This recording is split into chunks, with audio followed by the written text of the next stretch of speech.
Le débat du Grand Direct, et on va donc s'intéresser aux implications politiques du dossier israélo-palestinien en Europe, parce qu'il y a sans doute un tournant, peut-être, si on veut employer un mot peut-être un peu fort, dans les relations entre Israël et l'Europe, avec le vote du Parlement britannique hier, les propos aujourd'hui du ministre français Laurent Fabius, qui évoque une reconnaissance de l'État palestinien à un moment naturel, même si les négociations n'avancent pas. C'est ce qu'il a dit aujourd'hui. On va le détailler dans un instant. Je salue Meir Habib, bonsoir. Bonsoir, Député français, donc pour les Français de l'étranger, membre du parti UDI. Et puis Myriam Rossmann, qui est là. Bonsoir à vous. Vous êtes historienne, spécialiste des relations justement entre la France et Israël. Alors, on va détailler un petit peu tout cela. Quel impact cela peut avoir également sur les relations entre les deux entités. Mais tout d'abord, on va voir à travers la question qui vous a été posée à vous, téléspectateurs, internautes, eh bien, quel est le sentiment justement qui vous habite à propos de la position européenne sur le dossier israélo-palestinien. On va voir cela en votre compagnie, Julia Guénancia.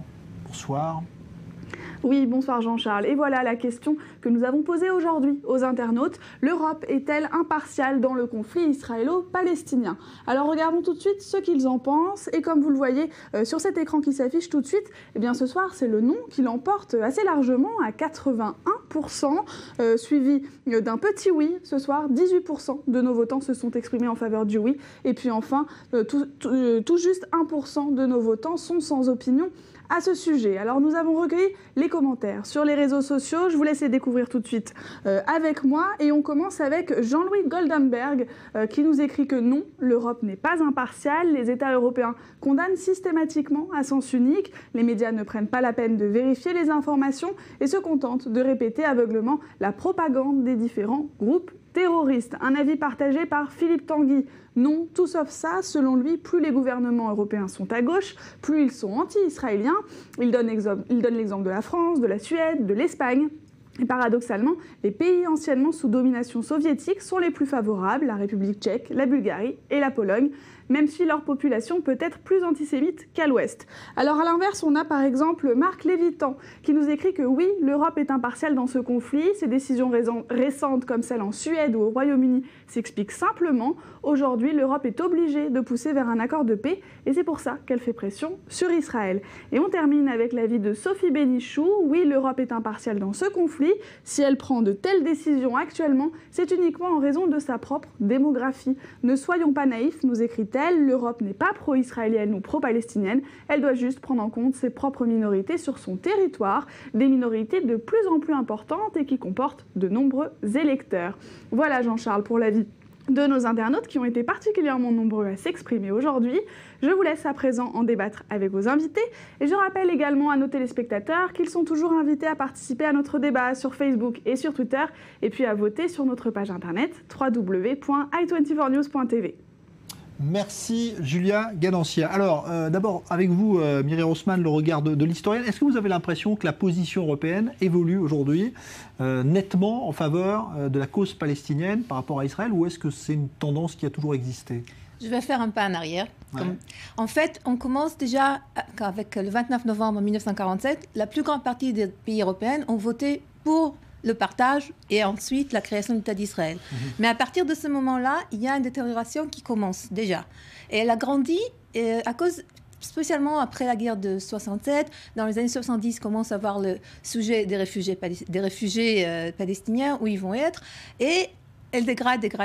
Et en plus, on voit dans les années 70, 80, que les relations dégradent côté politique quand toujours le sujet de conflit entre Israël arabe, Israël palestinien et sur le plateau. Mais en même temps, je veux quand même mettre le mais en même temps, il y a des relations excellentes économiques, industrielles entre la communauté européenne et Israël. Il y a des échanges dans le domaine scientifique, culturel, militaire. Il y a énormément des échanges et il y a 35%, si je ne me trompe pas, d'export d'Israël en Europe. Et l'Europe a besoin d'Israël comme Israël a besoin de l'Europe. Évidemment, et là je suis un peu d'accord avec ce qu'a dit la dernière personne, évidemment que les dirigeants européens doivent prendre compte de leur population. Et en fait, ce qui s'est passé en Grande-Bretagne avec le vote, c'est un genre de conclusion ça a beaucoup avec ce qui s'est passé cet été. Alors maintenant, Ça veut dire quoi concrètement? Il faut dire les choses, c'est qu'il y a de plus en plus peut-être une population musulmane qui a grandi en Europe. Tout à fait. Qu'il faut prendre en compte. Ouais. C'est un problème que vous retrouvez en France, Habib? Jean-Charles Banoun, à mon avis, hélas, l'Europe, la France ne comprend rien, et ceci depuis des années. L'Europe, la France et les États-Unis se sont trompés en Irak, sont trompés en Égypte, sont trompés en Syrie, sont trompés en Afghanistan, se trompent partout. Ils n'arrivent pas à comprendre que le conflit israélo-palestinien n'est pas un conflit de territoire, mais c'est une guerre de religion. Les Israéliens ont toujours accepté une solution, les Palestiniens l'ont toujours refusé dans quelques frontières que ce soit. Laurent Fabius a dit, qu'est-ce qu'a dit Laurent Fabius? Je le reprochais directement encore il y a quelques semaines. Il a dit Israël est le père de tous les conflits. C'est l'intime conviction de Fabius, c'est l'intime conviction de la France. C'est une erreur terrible. Alors que le djihadisme, l'islamisme est chez nous, alors qu'on tranche la tête à nos journalistes, à nos humanitaires, à nos touristes, le monde n'a rien compris, pense que 6000 km², quelques kilomètres carrés, il y a certainement des concessions à faire. Ce sera aux Palestiniens ou aux Israéliens de négocier. Ce n'est pas le fond du problème. Le problème aujourd'hui, c'est l'existence d'Israël dans quelques frontières que ce soit. Le problème aujourd'hui, c'est l'islamisme radical. On le voit. Mais de grâce, ouvrons les yeux, que l'Europe ouvre les yeux. Alors vous savez ce qui se passe en ce moment? Je vois ce problème en commission des affaires étrangères. On a besoin d'un prétexte. On a besoin d'un coupable. C'est Israël. Ah, on va résoudre tous les problèmes. Vous savez quoi? Israël doit rendre des territoires et puis tout va se résoudre comme un... Mais c'est terrifiant. Combien devons-nous payer? Quel prix la France va devoir payer? Quel prix l'Europe va devoir payer pour ouvrir les yeux? Ouvrons les yeux une fois pour toutes. L'islam est à nos portes, le radicalisme, le djihadisme est chez nous, en France, et on est en train de penser que finalement, si jamais on allait résoudre le problème là-bas, bien sûr qu'il faut résoudre le problème israélo-palestinien. C'est pas un problème de territoire, c'est un problème de reconnaissance.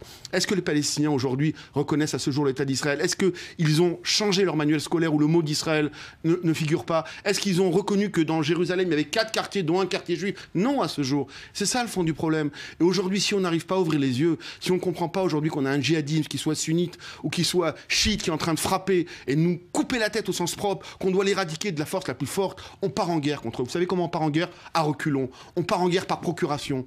On part en guerre... Ah non, on part en guerre contre eux, mais on mettra pas le pied en Syrie. On n'enverra pas de force terrestre. On a perdu la guerre par avance. Les djihadistes sont plus déterminés.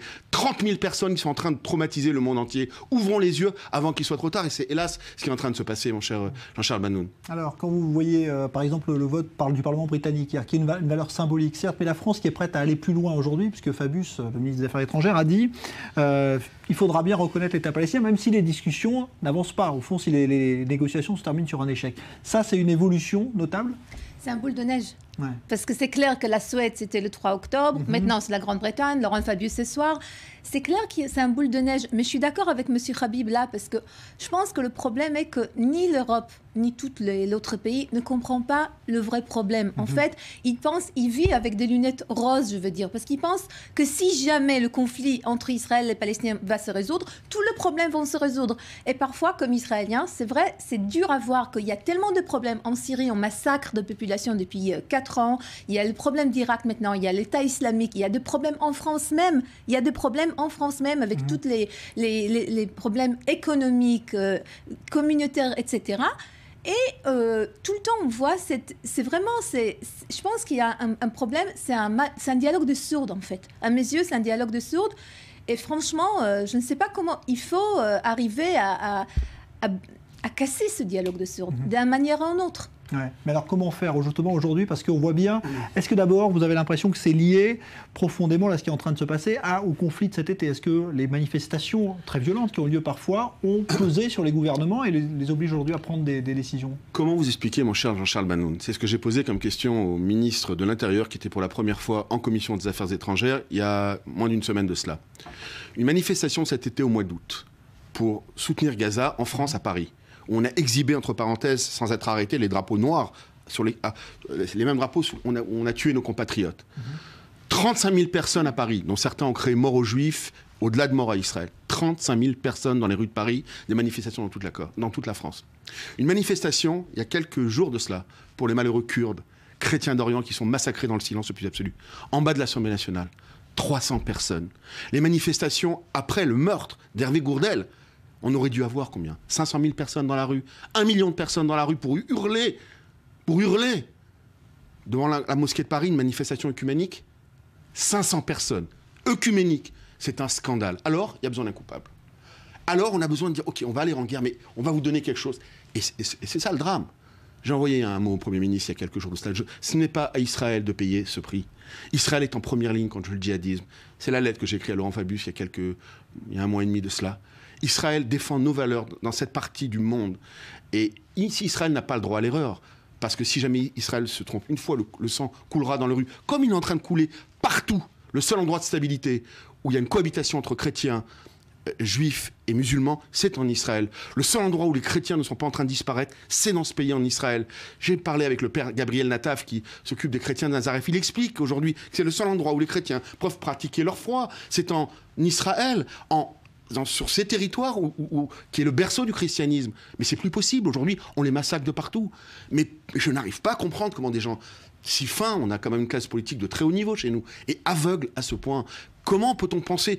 Bien sûr qu'il y aura certainement des concessions à faire. Israël, les Israéliens, qu'ils soient de droite, de centre ou du gauche, ont toujours été prêts à faire des concessions. Ils l'ont prouvé avec Sharon, avec les accords. Tous les Israéliens veulent faire des concessions, mais pas pour aller à un suicide. 70 ans après la Shoah, je connais bien Netanyahou, je le connais intimement depuis maintenant 23 ans. Il est prêt à des concessions, c'est quelqu'un de pragmatique. Mais il n'est pas prêt, 70 ans après la Shoah, à amener son peuple au suicide. Ce qui est normal. Ce qui est normal, on est en plein dedans. Donc on attendrait aujourd'hui de la part de tous les dirigeants européens en disant ok, vous devez trouver une solution, vous devez faire des concessions mutuelles, les uns les autres. Israël doit faire certaines concessions. Pour l'instant, il n'y a qu'Israël qui fait des concessions. Les Palestiniens doivent faire des concessions. Ils doivent reconnaître Israël. Les Israéliens ne veulent pas revenir aux frontières de 67. Ils ne reviendront jamais aux frontières de 67. Ils ne sortiront jamais de Jérusalem. Il faut le comprendre. Ils ont gagné 4 guerres. Ils doivent négocier entre eux, arriver à une solution équitable. Mais ça, c'est un autre débat. Le drame numéro 1 aujourd'hui dans nos pays, ce n'est plus une question israélo-palestinienne, c'est le djihadisme. Il y a 200 000 morts en Syrie, Jean-Charles Banoun. 200 000 morts, on a gazé, tué des enfants dans le silence total des nations. Quel rapport avec les territoires? Pourquoi le monde est en silence? Regardez ce qui se passe en Irak, regardez ce qui se passe avec les Yazidis. On prend des jeunes filles de 13, 14, 15 ans qui deviennent des esclaves sexuels, qu'on achète à 10 € sur le marché. Comment peut-on tolérer une telle situation? On peut éradiquer ça. Il y a 30 000 personnes, il y a 30 000 personnes en faisant la guerre, en rentrant, en leur coupant la tête comme eux, avant que eux nous la coupent. C'est ça, aujourd'hui, il doit y avoir une alliance de tous les pays. Pourquoi Israël est en dehors de la coalition? Vous ne posez pas la question? Israël ne fait partie... Personne n'a demandé Israël, qui est quand même un des pays les plus... Les Israéliens ont envie d'aller participer à cette coalition. Bien sûr que non, mais on aurait pu leur demander. Ouais. On ne leur demande pas. Parce que vous comprenez bien qu'évidemment, on peut évidemment comprendre les raisons. Mais c'est-à-dire qu'aujourd'hui, le monde est en train de combattre le djihadisme et l'islamisme à reculons et on n'arrivera pas. Je suis très pessimiste quant à l'issue de ce combat. Est-ce que vous avez l'impression qu'il y a, lié à cette position européenne, de l'antisémitisme ou pas en Europe qui fait peser sur ces décisions politiques ou pas? Est-ce que c'est quelque chose qu'il faut lier ou pas du tout? À mon avis, oui, mais antisémitisme, antisémitisme, il n'y a pas un. Il y a plusieurs antisémitismes. Il y a l'antisémitisme ancien, qu'on sait, on a pris l'enfant pour Pâques, etc. Mais on lit tout, parce qu'en fait, on a parlé de ça tout à l'heure, comme il y a tellement de populations musulmanes en France, dans tous les pays, en fait, c'est clair que dès qu'il y a un conflit entre Israël et les Palestiniens, ça vient dans la capitale européenne, et on a vu ça en été. On a vu des manifestations dans tous les pays d'Europe qui criait mort aux Juifs, comme M. Habibadi, qui brûlait les drapeaux de la France, en fait, qui cassait tout. Et bien évidemment qu'il y a des liens.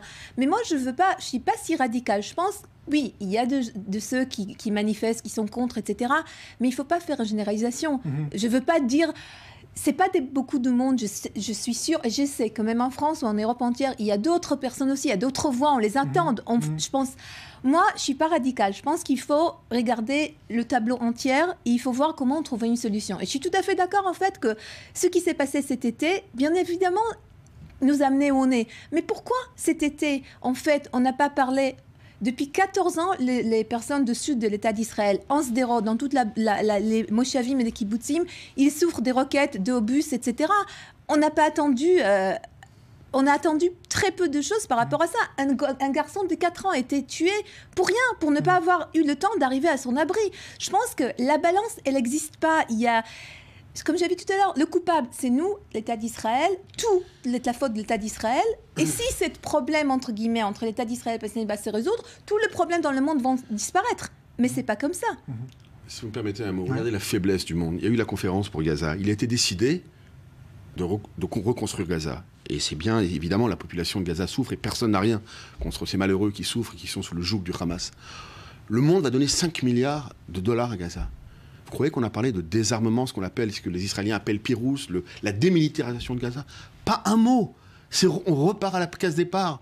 On est aveugle. Le Hamas est un mouvement djihadiste, islamique, qui tranche les têtes sur la place publique et qui pratique la charia, qui veut lapider les homosexuels, on coupe la main au voleur. C'est ça le Hamas, c'est ça le Daesh, c'est ça Al-Qaïda, c'est ça Boko Haram, et on ferme les yeux. Et on ferme les yeux. Et si vous me permettez de rajouter un mot... 5 secondes. Alors je le dirai après, parce que 5 secondes, j'y arriverai pas. Merci, en tout cas, on est obligé d'arrêter là. Merci Myriam Grossman, merci d'être venue, merci Meir Habib, merci à tous les deux. Dans un instant, on va parler tout autre chose. Un record de natation qui a été battu par 6 Israéliens, 6 nageurs israéliens, et l'un d'entre eux sera avec nous. Restez avec nous, à tout de suite.